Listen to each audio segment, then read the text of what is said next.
Hey guys, Pedro here to tell you about the latest from Orbit Culture, Descent, out August 18th on Seek and Strike. This album has 10 tracks, 48 minutes in length, and this is the band's 4th full-length studio album. They are a Swedish melodic death metal band. The design of this record is really interesting because it feels like it's a more mature experience. This album feels more complete, just from even a design standpoint. The album starts off with Descending, an intro track that allows you to see the album opening in front of you and allows you to take the first steps into the overall experience that the record will give you. Then it closes off with Through Time, a very unique song, a song like no other on this record. Very atmospheric, very melodic, very melancholic. A song that offers you an exit out of the record without being an outro. Really interesting to have two songs with somewhat similar characteristics, opening and closing.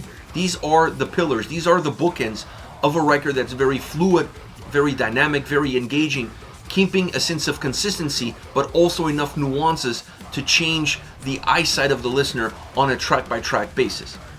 Once you get into the sound, the record has a few new elements, if you will, or it has the same old elements just packaged in a different way, but it also offers a level of heaviness that stays very balanced from start to end. This is one of those albums that when you get to the end of the record and you look back, and if you have to define how was it, you're gonna say this is a heavy record from start to end, musically and vocally.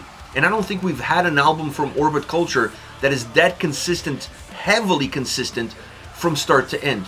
This one definitely puts that expression of their sound forward first and foremost. Now you're still going to get the melodic side of Orbit Culture, you're still going to get the groovy side of Orbit Culture in their sound, but this record is better defined. It allows that heaviness to play a predominant role on almost every single track, always in the forefront, always pushing the listener against the wall, and then you have the underlining melody, the underlining grooviness that blends in really well with that heaviness, but it never surpasses it, it never takes it over. And this allows the album, even in its most melodic times, to still feel very heavy. It allows the album, even in its groovier times, to still feel very heavy. So this is a very substantial sounding album because it also has a lot of volume. Now that volume has depth to it. A lot of the depth in that volume comes from the drum sound. I love the drums on this record. Super powerful, super meaty, but with great texture and great substance within. Really feeling like the heartbeat of the album. A lot of the heaviness, a lot of the firepower that this album offers in terms of the aggression, in terms of the heaviness, starts off with those drums, and they also help push the boundaries of each and every single song in creating that big volume, that big presence that this record has across each and every single song. Now the guitars on this album are perhaps the best that I've heard from Orbit Culture in any of the records that they have released. And the reason for that is simple.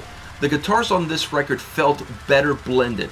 The expressions of sound, either be the heavier side of the band, the more melodic side of the band, or the groovier side of the band, were better defined on this album. You can hear the big sound, but you can also define the elements within it.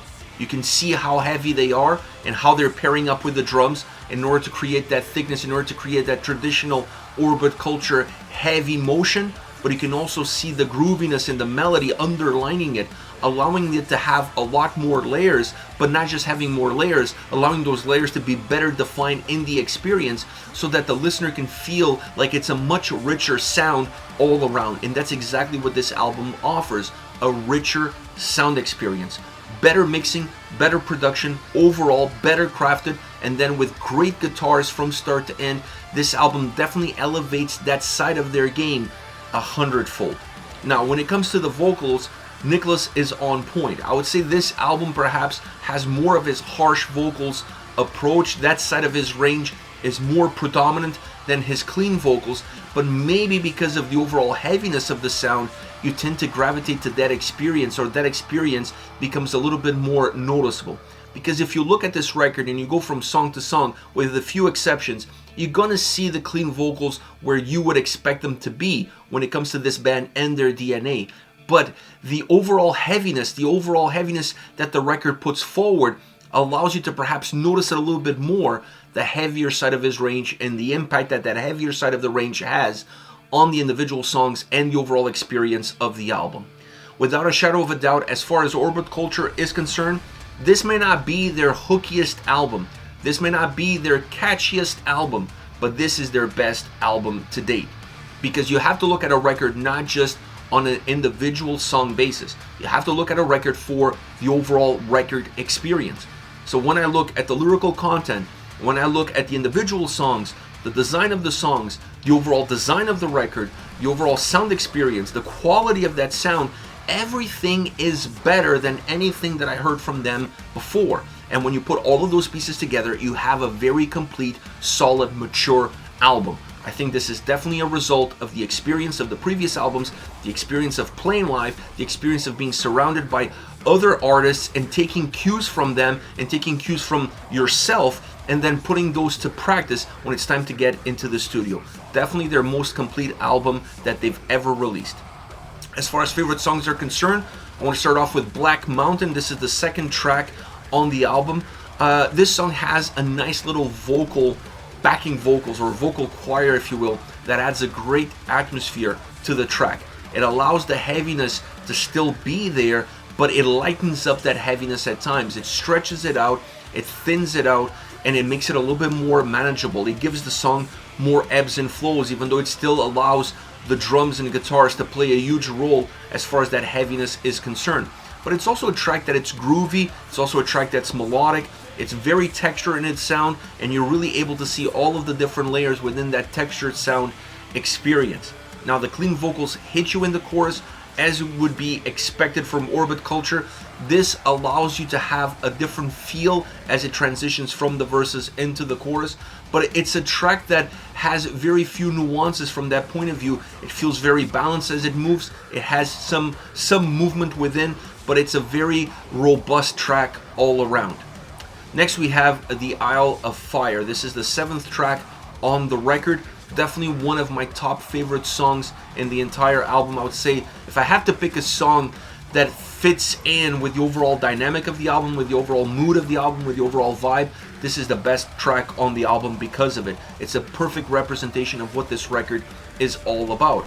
It has a little bit of a stripped down guitar sound as it opens that allows you to lead in easily into a more robust sound experience with drums and guitars coming in together in order to create a very consistent path, a path that's consistent but dynamic at the exact same time, very driven guitar-wise, a very driven song. The clean vocals have a little bit of a hook to them, specifically as they come into that chorus. They really accentuate that chorus, that style, that presence, that mood at that specific point of the song. It also elevates the chorus, so it makes the chorus feel a little bit bigger, a little bit brighter.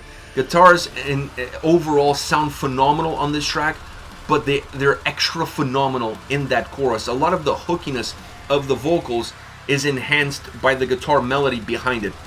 The guitar melody pushes those vocals into a different plateau, allowing them to be a little bit more noticeable, having a podium all to themselves. Great track. It feels big and thick at times, specifically in the verses. It's a much bigger song, a more robust song in the verses, and then a little bit more brighter in the chorus, but still as big, as massive. Last but definitely not least, the last actual song on the record, Through Time. This is a very interesting song because it's a song like no other on this record. It's a track that has a melancholic, melodic atmosphere to it. It feels like it's built like a ballad. And to me, it is a ballad. And it's the ballad that closes off the record, that gives you a sense of finality, which is the opposite feeling that you get from the opening track, Descending. So that's why these two tracks are really important, being the two bookends of the entire record. Now this song, because of that atmosphere, because of that sound, and also because of the way the vocals come in this song very deep, like they're being pressed down by layers and layers of sound, which is not the case, because the song is very stripped down, it's very clean, is very linear in its processes, so the vocals feel like they're underneath something, but something that it's not really visible to the listener, which gives it even more of a dark tone, of a somber tone to how everything comes across. and that atmosphere stays in the air throughout the entire track. Even in the pockets where the song gets heavier, where the sound becomes a little bit bigger, where the vocals, while not going full on harsh vocals, they gain a little bit more volume, they gain a little bit more life. Even in that time, the guitar sound still brings in that melancholy underneath it all, so that you don't completely lose track of the path that you are on, right from the beginning of the song all the way to the end. Incredibly atmospheric track, very emotional track. It feels very emotional when you listen to it, and a great way to close a record that is this heavy. Closing it off on the lightest, brightest song that the album has to offer, outside obviously of the intro, Descending. This is at Orbit Culture with Descent, out August 18th on Seek and Strike. Let me know your thoughts on the band, on the singles. Use the comment section below. I'll be reading those and getting back to you. Take care, guys.